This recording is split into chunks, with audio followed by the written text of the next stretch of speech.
Welcome back to my channel out of home. ഞായറാഴ്ചയുടെ ആലസ്യത്തിൽ നല്ലൊരു ഉച്ചയുറക്കമൊക്കെ ഉറങ്ങിയെണീറ്റത്. ഇപ്പോൾ വൈകുന്നേരം എങ്ങോട്ടെങ്കിലും പോകാമെന്നുള്ളൊരു പ്ലാനിൽ ഞാനും വൈഫുമായിട്ട് വണ്ടി എടുത്ത് പുറത്തേക്ക് ഇറങ്ങി. എങ്ങോട്ട് പോകണമെന്ന് യാതൊരു ലക്ഷ്യഭേദമില്ലാതെ പുറത്തേക്ക് ഇറങ്ങി കുറച്ച് ദൂരം വന്നപ്പോഴേ വിചാരിച്ച് നേരെ കോവളത്തേക്ക് വെച്ച് പിടിച്ചാലോ. അങ്ങനെ കോവളം ലക്ഷ്യമാക്കി പോയി. ആദ്യം ഹൗവ ബീച്ചിൽ പോയാലോ എന്ന് വിചാരിച്ചു. പിന്നെ വിചാരിച്ചു വേണ്ട, നേരെ ലൈറ്റ് ഹൗസ് കണ്ടിട്ട് കുറേ കാലമായി അവിടെ കയറിയിട്ട്. ഇങ്ങനെ ലൈറ്റ് ഹൗസ് ഒന്ന് കയറി അവിടെ നിന്ന് നേരെ ബീച്ചിലേക്കും പോകാമെന്നുള്ള പ്ലാനിൽ ലൈറ്റ് ഹൗസ് ലക്ഷ്യമാക്കി വണ്ടി വിട്ടു.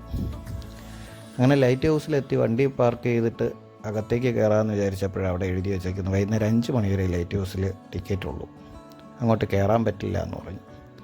പിന്നെ വണ്ടി എടുത്ത് കുറച്ചുകൂടെ താഴോട്ട് ഇറക്കി ബീച്ചിൻ്റെ കരയിൽ വണ്ടിയും വെച്ച് വൈഫും ഞാനുമായിട്ട് പുറത്തേക്ക് ബീച്ചിലേക്ക് ഇറങ്ങി. അവിടെ ചെന്നപ്പോൾ ഒരു കയറ് കൊണ്ട് കെട്ടി ക്ലോസ് ചെയ്തേക്കുക. നല്ല മഴയെ കഴിഞ്ഞിട്ട് നല്ല കാറ്റുമുണ്ട്.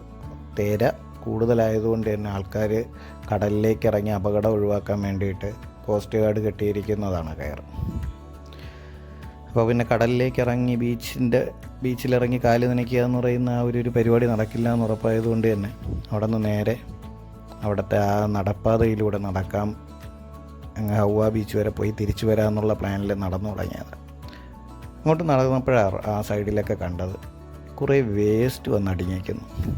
കടലിൽ പല പ്രാവശ്യമായിട്ട് നമ്മളൊക്കെ തന്നെ വലിച്ചിറങ്ങിയിരിക്കുന്ന വേസ്റ്റ് അത് തിരിച്ചു കൊണ്ടുവന്ന് കരയിലേക്ക് തള്ളിയിട്ട് പോയി.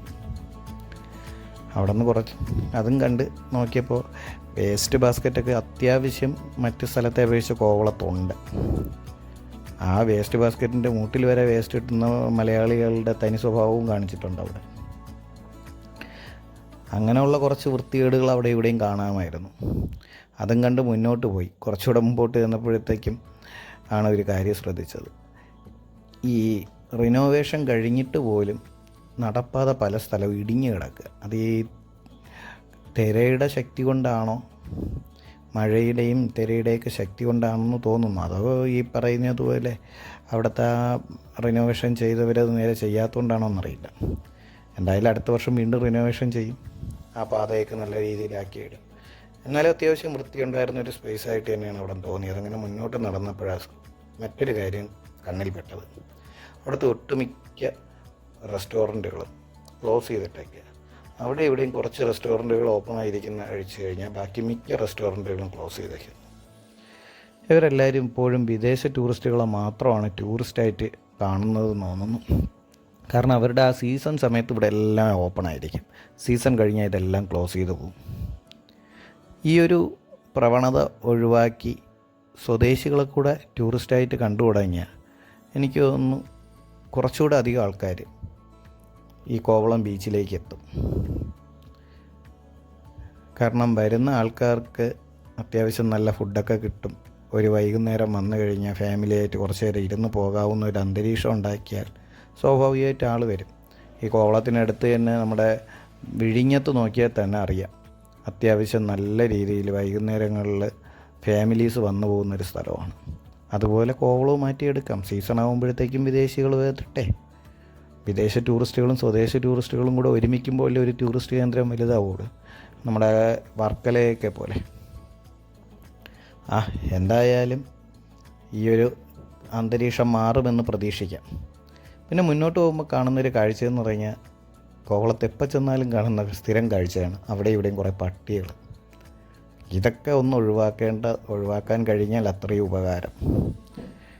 എന്തായാലും നമുക്ക് മുന്നോട്ട് പോകുമ്പം കാണുന്ന മറ്റൊരു കാഴ്ചയാണ് സ്കൂൾ തുറക്കുന്നതിന് തൊട്ട് മുമ്പേ ഫാമിലികളായിട്ട് ഒരുപാട് ആൾക്കാർ കുഞ്ഞുങ്ങളുമൊത്ത് കോവളം കാണാൻ വന്നിട്ടുണ്ട്. അവരെല്ലാം നിരാശരാണ്. കാരണം കടലിലേക്ക് ഇറങ്ങാൻ പറ്റാത്തതിൻ്റേതായ നിരാശ. അവർക്ക് മാത്രമല്ല, ഞങ്ങൾക്കും ആ നിരാശ ഉണ്ടായിരുന്നു. അങ്ങനെ കുറേ നേരം ആ കടലൊക്കെ കണ്ട് ആസ്വദിച്ച ശേഷം തിരിച്ച് മടങ്ങിപ്പോകാമെന്നുള്ളൊരു പ്ലാനിൽ ഞങ്ങൾ തിരിച്ച് നടന്നു. എന്തായാലും അടുത്ത് വരുമ്പോഴെങ്കിലും ബീച്ചിലേക്ക് ഇറങ്ങാൻ കഴിയുമെന്ന് പ്രതീക്ഷിക്കുന്നു. എന്തായാലും ഇത്തരം വീഡിയോസിനും ഇതുപോലുള്ള നല്ല നല്ല വീഡിയോസ് കാണാൻ ആഗ്രഹിക്കുന്നുണ്ടെങ്കിൽ ഈ ചാനലൊന്ന് സബ്സ്ക്രൈബ് ചെയ്യുക, ലൈക്ക് ചെയ്യുക, നിങ്ങളുടെയൊക്കെ അഭിപ്രായം കമൻറ്റ് ചെയ്യുക. ഇതിലൊരുപാട് തെറ്റുകുറ്റങ്ങളുണ്ടാവാം. കാരണം തുടക്കക്കാരൻ്റേതായ തെറ്റുകുറ്റങ്ങൾ ഒരുപാടുണ്ടാവാം. ഇതൊക്കെ തിരുത്തണമെങ്കിൽ നിങ്ങളുടെ അഭിപ്രായം കമൻറ്റ് രൂപേണ നിങ്ങൾ അറിയിച്ചാൽ ഈ പറയുന്നത് പോലെ എന്ത് തെറ്റുണ്ടെങ്കിലും അത് തിരുത്തി തന്നെ മുന്നോട്ട് പോകാൻ കഴിയും. അതിനുവേണ്ടി ദയവായി നിങ്ങളുടെ അഭിപ്രായങ്ങൾ കമൻറ്റായി രേഖപ്പെടുത്തണമെന്ന് അഭ്യർത്ഥിക്കുന്നു.